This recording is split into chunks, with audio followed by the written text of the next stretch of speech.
Alma Francis Heyliger. Good afternoon again, colleagues, testifiers, people of the territory. Before you begin, First, okay. I just would like to let my colleagues know that there is a slight delay so that we could be aware of that. All right, and be a little bit patient and sometimes allow the time so that for the response. Go ahead. You're recognized, Senator. Thank you. Good afternoon once again. I want to dive into this combine, this sports combine, and some information that was provided to us. Could somebody please share with me this $107,000 for the combine? Was that basically spent on the 9 students that are listed here? I think 8 of them I see under for Benedict College and 1 from Charlotte Amalie High School for Monroe College. Is this where this $107,000 was spent? Anyone? Good afternoon, Senator Heyliger.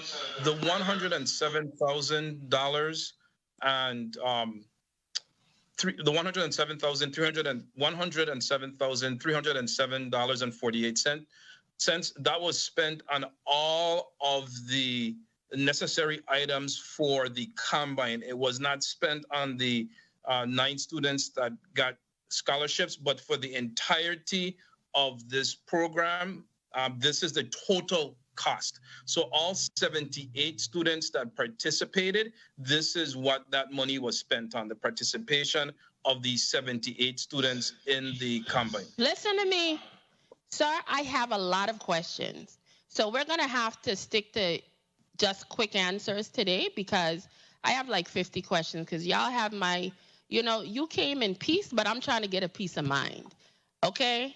And I'm trying to figure out if we're doing what is in the best interest of the children of this territory. So we're going to have to try to give me some quicker answers. How many children were able to participate in the combine? Per the testimony, 78, Senator. Okay, 78 students total. I also would like to know quickly, you said in this amount that $4,950 were spent for video footage and live streaming, but yet in the testimony we received from the Assistant Commissioner of Department of Sports, Parks, and Rec, he said that they didn't even get enough footage to be able to create viable profiles for some of these students. Now, I was very, very taken back and a little bit upset about that because the purpose of sport combines, a lot of them is not only for drilling, but to also to gather this footage that some of these students could utilize that footage in order to help them to get scholarships. So why did we spend almost $5,000 with a company that didn't even understand the process of getting profiles, collecting the data and information of these profiles so that they could create profiles that could potentially benefit some of these children? I almost feel like this was a waste of money. Explain to me what happened there. Good afternoon, Vincent Roberts, Assistant Commissioner, St. Thomas St. John District. One of the issues, Senator, was that some of the footage that was taken could not be used because of the conditioning of the athletes. So it's not all the footage that was taken you would want to present to a coach. So that happened right off the bat. Secondly, the money that was you spent hired. The company, sir, 1 second. The company that you hired, were they aware of the procedures and what type of footage should be collected in order to create profiles? Or did you just randomly hire someone that was not fully aware of athletic sports and collecting footage to create profiles? Because to just pay out money to say you got video footage and then tell me after the fact it was basically useless is not only a waste of my money as a taxpayer, but also a waste of the monies and the time of these children that participated in this program. Because I don't like hearing of situations like this. And when I'm here, hold on. When I'm here sitting and listening to this conversation, of all this testimony that you guys are sharing with us, we're going to do this. We're in the process of doing this. Shoulda, coulda, woulda, but we keep spending a crap load of money. Why is it to this date that we don't even have something in place to deal with collecting the data and the statistics of all of these children that we keep spending this money on? Why are we still here so far from what you're telling me between the tournament, 140-something thousand, 107,000, but you're sitting here telling me we still here looking for software to figure out how to keep track and data of these kids? Do you think from a logical standpoint that somebody that was elected to be responsible for the people's money, that any of the stuff you're saying makes any logical sense to me? I mean, let's be real. Does a lot of what you're saying to me don't make any sense? These are things that should have been already put in place. You don't go and create these things and be spitting out this type of money, and then at the end of these programs, you don't really have nothing to show for it. You got $5,000 bill and you don't even got footage. I don't understand. And then you want to turn around and tell me everybody wants to sit up here and showboat, oh, we did this, we did that. At the end of the day, we're doing this for the children of the territory. I'm looking at this here. A lot of these children that got scholarships, Benedict College. Oh, I'm confused. Benedict College at the time, weren't they on getting accredited? They were on the verge of literally being unaccredited. We are training our children to participate and go to Division 2 and 3 schools. What are the effort that we're really focusing on for them to really participate in Division 1? Could somebody explain that to me? I am sitting here. We're almost trying to train them to be second class.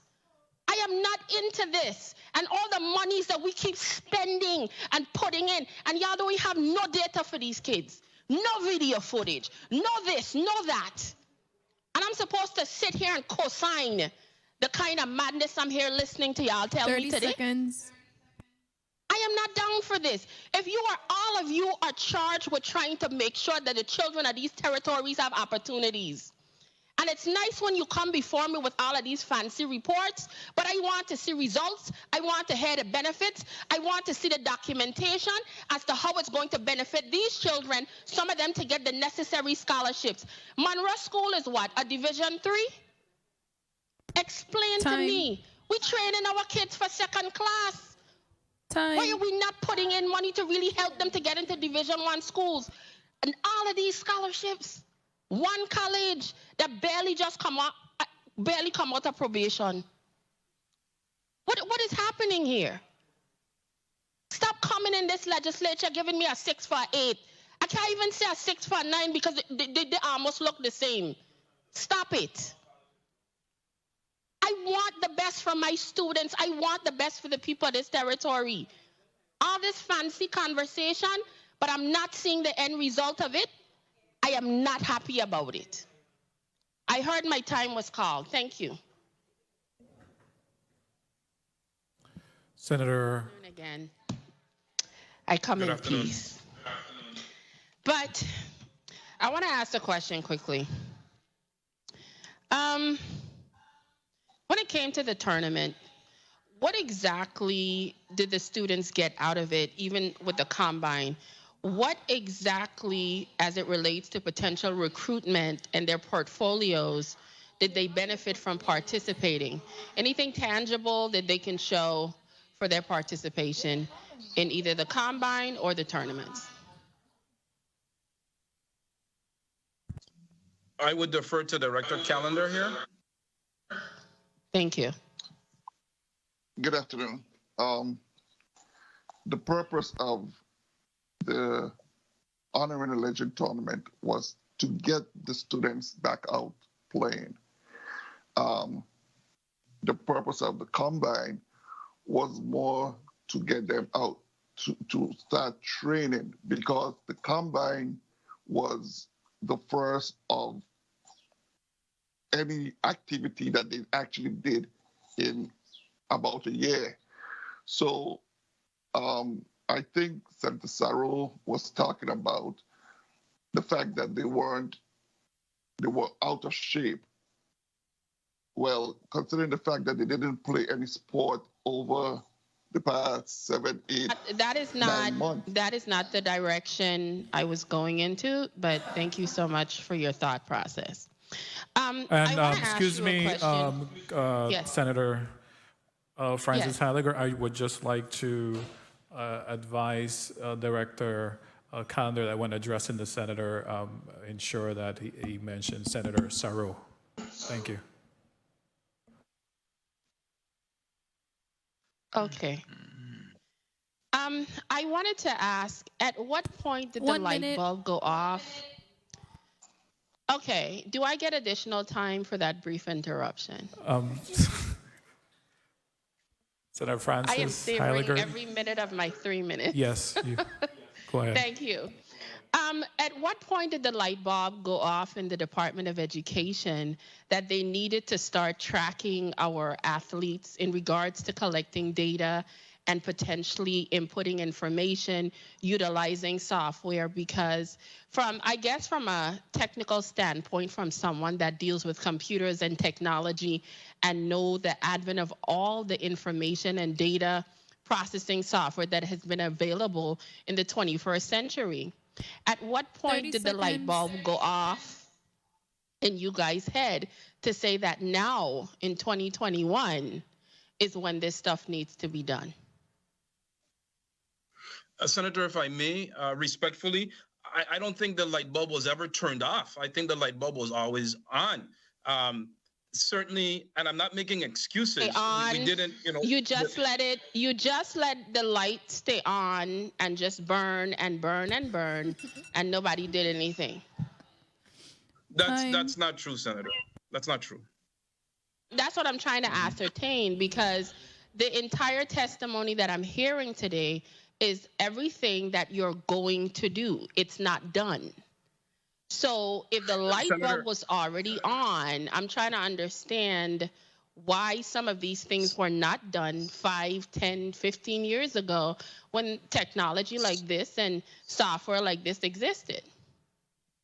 So, Senator, respectfully, I can't account for what happened 10 to 15 years ago. I was someplace else.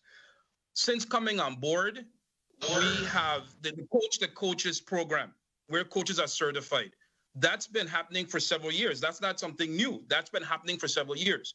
The fact that we have Power School and a special function within Power School to identify student athletes, again, that is not something new. That's something that some schools were doing and some schools weren't doing.